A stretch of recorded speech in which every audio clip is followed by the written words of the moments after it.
Well, President Joe Biden signs a gun safety bill into law, making the first changes in decades. 41 NBC's Elizabeth Gutierrez tells us what this new law means in Georgia and the potential impact.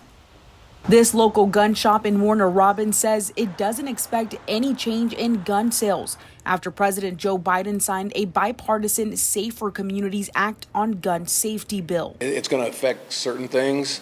I think it's going to allow for somebody to find more loopholes. You know, the boyfriend loophole, that's a bad situation. Jeff Solar is the owner of Solar Firearms. He's not fully on board with the new legislation. The $11 billion they've slated for the mental health, that's fine. You know, I don't foresee it doing a whole lot of damage to the actual gun industry. According to Bonnie Carlson, an assistant professor with Mercer University's School of Law, the bill will impact two groups of people. If you have been selling guns for a major source of income but haven't been defined as a federally licensed firearm dealer, this bill will affect you.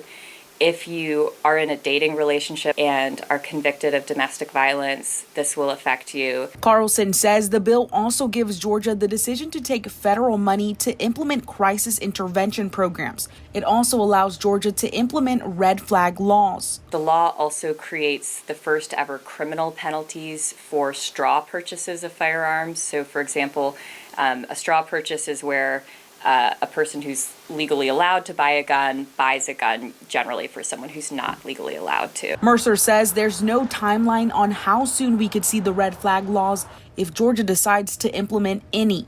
In Houston County, Elizabeth Gutierrez, 41 NBC News.